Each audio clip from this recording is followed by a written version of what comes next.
हमारे साथ कंपनी के सीएफओ सुधांशु जैन साहब जुड़ चुके हैं। Mister Jain sir, good afternoon, बहुत स्वागत है आपका जी बिजनेस पे। सर, सबसे पहले तो ये जो हमने प्रोविजन में स्लिपेजेस में जंप देखा है, प्रोविजंस ऑलमोस्ट डबल दिखाई दे रहे हैं, 2 टाइम्स, स्लिपेजेस में भी अच्छी खासी बढ़त है। सर, इसके पीछे क्या कारण है?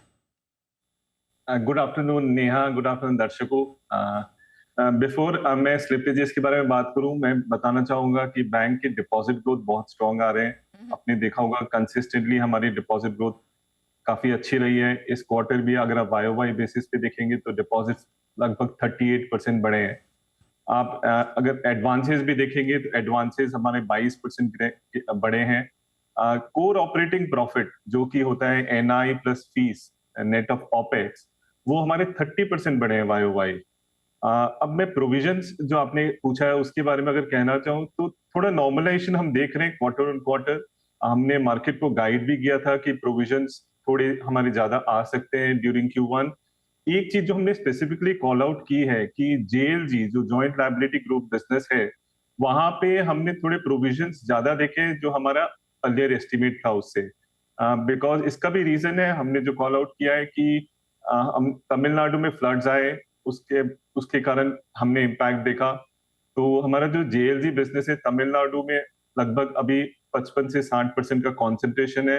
बट यही बुक अगर मैं बात करना चाहूँ कि हमारे यहाँ पे क्रेडिट लॉसेस अगर आप ये फ्लड्स के पहले देखें, लास्ट 1.5-2 साल में यहाँ पे क्रेडिट लॉसेस हमेशा 1.5% ही थे।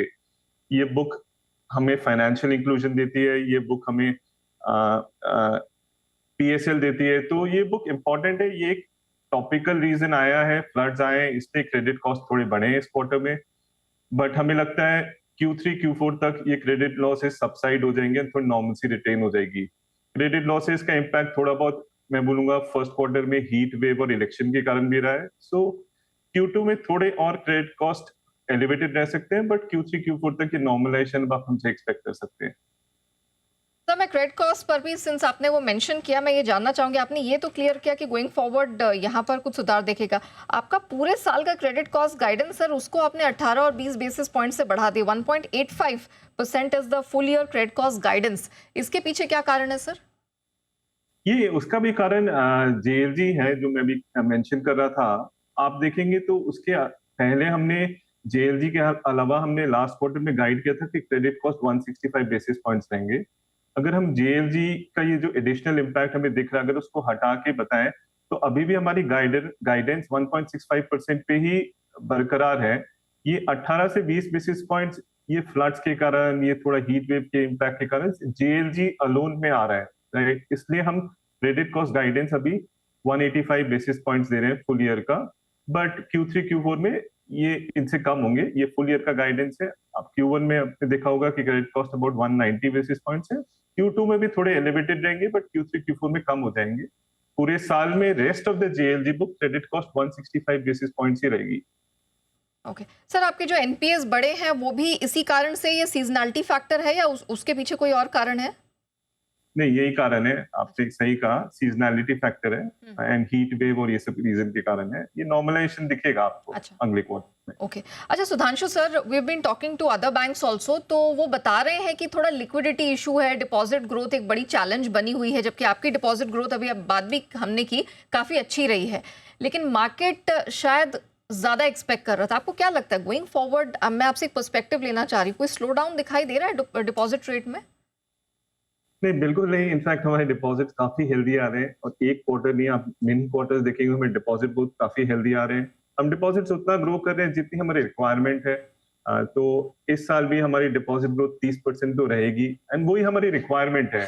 हमने थोड़ा लॉन्ग टर्म गाइडेंस भी दिया है कि हम एडवांसेस को 20 से 21% ग्रो करेंगे, जिससे हमारी डिपॉजिट रिक्वायरमेंट 25% के करीबन होगी। So we feel quite comfortable कि हमारे डिपॉजिट्स मोबिलाइजेशन स्ट्रांग है ना, आगे भी हमको इसमें उतना कोई स्ट्रेस नहीं दिख रहा है। ओके अच्छा सर, आपका एलसीआर करंटली 118% है, please correct me if I am wrong. ये जो ड्राफ्ट चेंजेस है एलसीआर फ्रेमवर्क में, इनका क्या इम्पैक्ट दिखेगा सर आपके बैंक पे?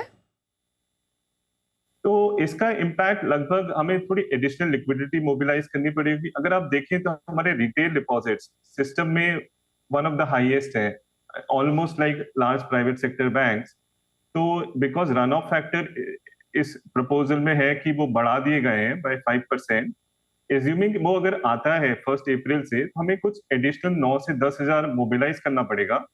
हमारे पास अभी काफी फंडिंग लाइन्स अवेलेबल है। अगर आप देखें कुछ आंकड़े, तो हमारी बैलेंस शीट साइज मर्जर के टाइम 1.56 लाख करोड़ थी। अभी balance sheet size almost double हो गई है। बट हमने क्या किया है, हमने बोरोइंग्स जो उस टाइम पे 58,000 करोड़ थी, हमने उसको 32,000 पे ले आए हैं।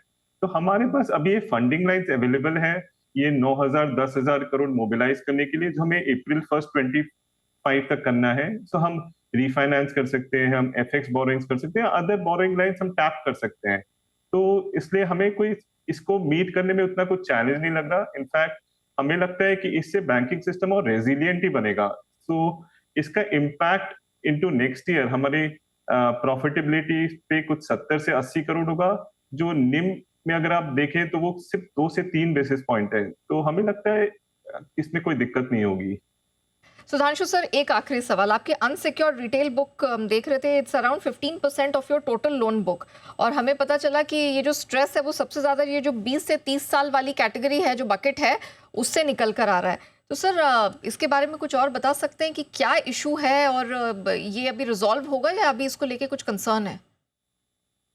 नहीं, थोड़ा बहुत मैं बोलूंगा कि थोड़ा बहुत इकोनॉमिक एनवायरनमेंट थोड़ा बहुत चेंज हो रहा है। हम भी बहुत कॉशियस है across all segments, personal loan खाली अकेले नहीं, बट हम सब जगह हम कॉशियस है, हम क्लोज मॉनिटरिंग कर रहे हैं।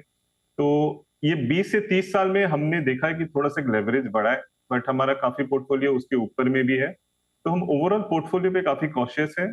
अब हमने ग्रोथ भी थोड़ी सी मॉडरेट कर दी है, डिसबर्समेंट मॉडरेट कर दिए। तो हमें लगता है हमें ऐसे ही वॉचफुल रहना है। सी अल्टीमेटली क्रेडिट कॉस्ट नहीं आना चाहिए, उनमें ज्यादा ट्रांसलेट नहीं होना चाहिए। वहां पे हम ऑलरेडी गाइड कर रहे हैं कि हमारा पोर्टफोलियो काफी स्टेबल है।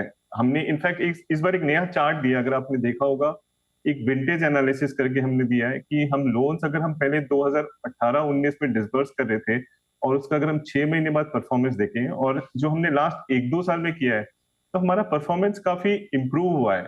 सो हमें लगता है कि हमें क्रेडिट क्वालिटी वॉच करती रहनी चाहिए, एंड मीन्स हमें इसमें से आईलिड नहीं हटानी है हम, बट हम वी फील कंफर्टेबल। ऑलराइट, काफ़ी वॉचफुल हैं।